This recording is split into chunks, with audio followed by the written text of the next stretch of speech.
الحمدللہ رب العالمین والصلاة والسلام علی رسول کریم اما بعد اعوذ باللہ من الشیطان الرجیم بسم اللہ الرحمن الرحیم۔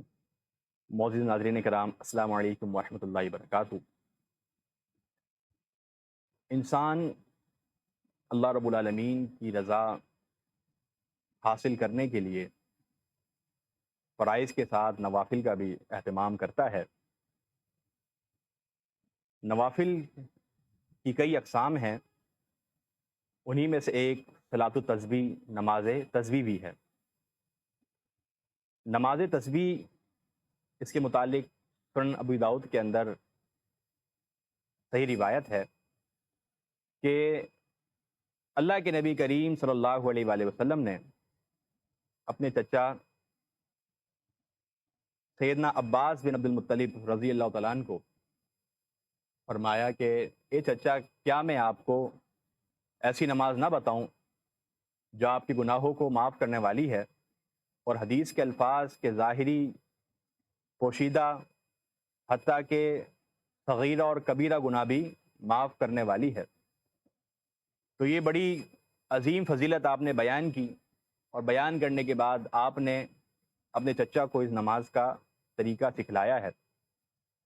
تو اس نماز کا طریقہ آپ سیکھ لیجئے کہ اس کے اندر ہم نے سبحان اللہ والحمد للہ ولا الہ الا اللہ واللہ اکبر، یہ جو کلمہ ہے، یہ جو جملہ ہے، یہ ہم نے ایک رکعت کے اندر 75 مرتبہ پڑھنا ہے۔ وہ 75 مرتبہ کس طرح پڑھنا ہے کہ ہم نماز کا آغاز کریں اور سورہ فاتحہ اور اس کے ساتھ کوئی سورت ملا کر ہم نے اس کلمے کو 15 مرتبہ پڑھنا ہے۔ اس کے بعد رکوع میں چلے جائیں، رکوع کی تسبیحات سے فراغت کے بعد ہم نے 10 مرتبہ ان کلمات کو پڑھنا ہے۔ پھر رکوع سے سر اٹھائیں، پھر تسبیحات پڑھیں، جو نماز کے مسنون اذکار ہیں ان کو ہم پڑھیں، اور اس کو پڑھنے کے بعد پھر 10 مرتبہ دوبارہ ہم نے ان کلمات کو پڑھنا ہے۔ پھر ہم پہلے سجدے میں چلے جائیں، پہلے سجدے کی جو دعائیں ہیں ان سے فراغت کے بعد پھر 10 مرتبہ ان کلمات کو پڑھنا ہے۔ پھر اٹھ جائیں، پھر 2 سجدوں کے درمیان جو دعائیں ہیں ان سے فراغت کے بعد 10 مرتبہ ان کلمات کو پڑھنا ہے۔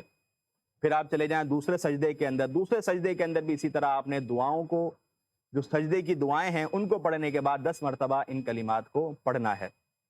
پھر دوسرے سجدے سے جب آپ اٹھیں گے اور دوسری رکعت کے لیے اٹھنے سے قبل جو انسان تھوڑی دیر بیٹھتا ہے، تو اس جلسے کے اندر، اس بیٹھک کے اندر انسان نے 10 مرتبہ ان کلمات کو پڑھنا ہے۔ تو یہ آپ کی ایک رکعت مکمل ہوئی، اور اس ایک رکعت کے اندر یہ ٹوٹل 75 دفعہ 75 ٹائمز یہ کلمہ ہو گیا ہے۔ تو لہٰذا اسی طرح ہم نے چاروں رکعت کے اندر کرنا ہے۔ جب ہم دوسری رکعت کے اندر تشہد میں بیٹھیں اور آخری رکعت کے تشہد میں بیٹھیں تو تشہد کی ساری دعاؤں کے بعد ہم نے ان کلمات کو پڑھنا ہے۔ اچھا، یہ جو نماز ہے اس کی 4 رکعت ہیں، اور یہ 4 پوری ایک ساتھ پڑھی جائے گی۔ اس کو 2 کر کے پڑھنا بہتر نہیں ہے، چاروں کو ایک ساتھ ہم نے مستقل چاروں پڑھنی ہے، اور یہی طریقہ اللہ کے نبی کریم صلی اللہ علیہ وسلم نے اس حدیث کے اندر واضح فرمایا ہے۔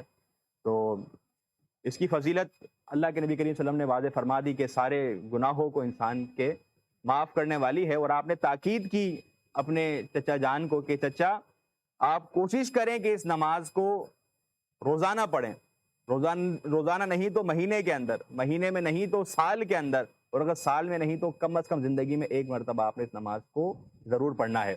تو ہم اس نماز، جہاں ہم دیگر نوافل کے ذریعے اللہ کا تقرب حاصل کر رہے ہیں، وہاں نماز تسبیح، صلاۃ التسبیح کا بھی اہتمام کریں، تاکہ اللہ رب العالمین ہماری لغزشوں، ہماری خطاؤں سے درگزر فرما دے اور ہمارے گناہوں کو معاف فرمائے۔ السلام علیکم ورحمۃ اللہ وبرکاتہ۔